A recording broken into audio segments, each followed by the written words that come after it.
My heart's on fire. Your love burns in me. Eternal is your flame. I'm calling out your name. You lift me higher, rising up on wings. We are on session 16. I want to talk to you about how fornication infects the church of God.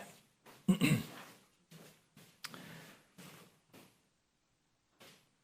guys all know viruses, infections spread. It's interesting how a little kid in your house can get the flu, and the next day your little Susie gets the flu, and the next day mom gets the flu, and the next day dad gets the flu, and the whole house has the flu. Same thing with pink eye and all kinds of other viruses and infections that we can get. They can be easily spread. I had a friend of mine who, during the middle of COVID, he went down to Los Angeles for Christmas, and one person had COVID and gave it to all 20 members of the family. They all got sick, all pretty sick, all because one person had it. And I remember another pastor who had a little fellowship in the back of his house. This was in Arkansas, I think, or Mississippi, somewhere there. And he had a fellowship in the back of his house right in the middle of COVID. And one person came and had COVID and gave it to 35 people that were there, all because of one person having the infection. And so viruses, infections like that spread. And I want to also tell you, brothers and sisters, without a doubt, that sexual sin spreads. In 1 Corinthians 5, when Paul is warning us against it, he says, a little leaven leavens the whole lump. You put a little yeast in the dough. When you put it in the oven, the yeast is used to make the bread rise, but it also spreads to every part of the loaf. And so I want to say this to you very clearly. That's why each one of us here have to diligently, vigilantly guard our hearts against sins like this, especially sexual immorality, because if you're opening yourself up to, do you realize you're watching pornography on Saturday and you come here and you bring that spirit with you to this church? It begins to, it's like it spreads. It just brings a spirit of sexual immorality into the church. I've seen that, and especially if it starts happening with pastors and church leaders. And we had that happen here in the church. I'm just going to say it. Years ago, we had the leaders were involved in sexual immorality, and it just, all kinds of people started having stuff going on sexually, and it really messed up our church. So it really spreads. A little leaven spreads through the whole batch of dough.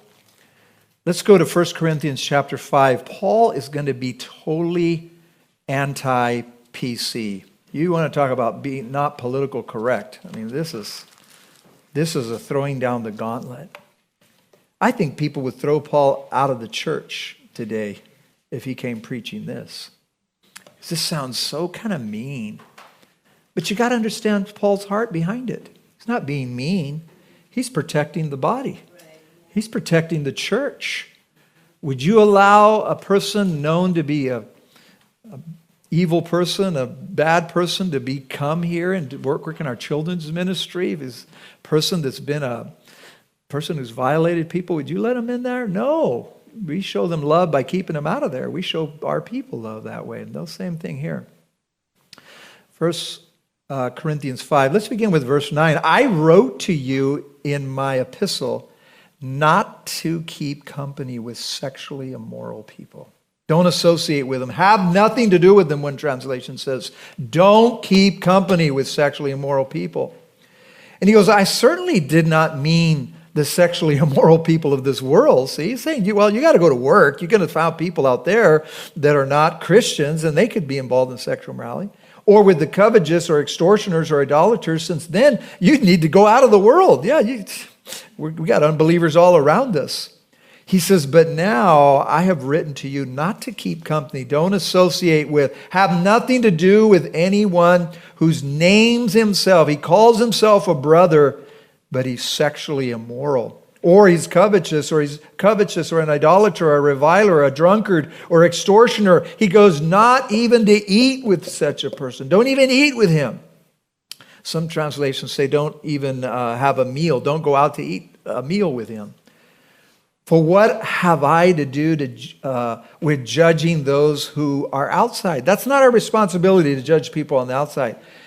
Do you not judge those who are inside? He goes, but those who are outside, God judges. Let God take care of those people. But inside, here at the church, we have to judge. Therefore, put away from yourselves, wow, he calls them the evil person.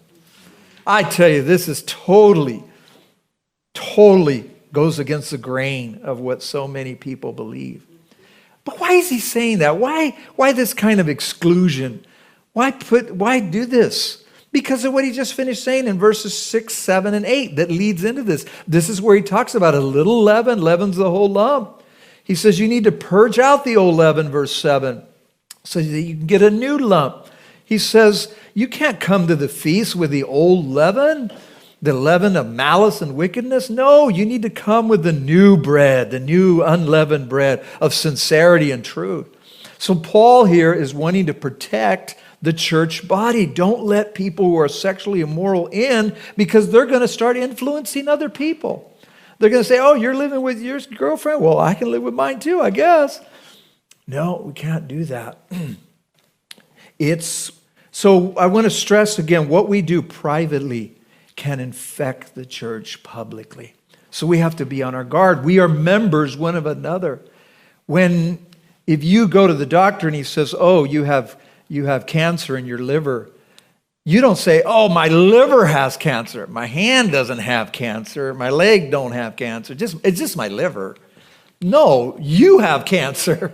This is going to affect the whole of you. This is going to affect all of you. And so we can't just say, oh, it's just isolated to one little thing. No, we are affecting other people. I remember years ago, we were counseling with a man. He was married. He had 4 kids, small kids. And he refused to change, and he didn't want to change, and he got upset with his wife. And no matter how much we tried to counsel him and his wife, he ended up giving up on his marriage. And and I should have known this, but I guess I wasn't smart enough, but he already had another woman waiting in the wings. And so he ran off with this woman, and he left his wife and 4 kids. And he went to another church. And I call that church. And if I name the church, you would all probably know the church, because it's a very well-known church here. It's a big church, and it's not people's church. But it was a big church here in town. I called the pastor, and I said, hey, there's this guy. And he has abandoned his marriage. He's abandoned his wife and children, and he's moved in with his girlfriend, and he's over there attending your church, arm in arm with his new lover. And this had just happened, so I called him. And this guy that answered, it was a secretary who patched it over to the associate pastor. And the associate pastor says, we do not judge people at our church. We let them just come here until, the Lord deals with them. And I said, but sir, he is living in fornication, sexual sin. He's an adulterer. He's abandoned his whole family. Because we don't judge people here. We're not people that judge. And I said, you know what? This is the reason why church discipline doesn't work. We put them out of one church and they join another. Can I tell you something? The infection is still in the body of Christ. The virus is still in. It just moved to a different part of the body. And I say, Christians can leave one church as an adulterers and be accepted in another church as saints. And that's why we have so many problems with sexual morality in our churches. They can just go from here to another place and be fully accepted. And don't judge me, which we're going to talk about, that famous don't judge me statement that people use to push people away. And we say, no, this is going to affect the whole church of the Lord. And we have so many problems. Brothers and sisters, we have a lot of problems in the body of Christ with sexual morality because people are not being diligent to guard their hearts and their minds in these areas. All right, so we're going to go now to stay here in 1 Corinthians. We're going to talk about the deception of fornication.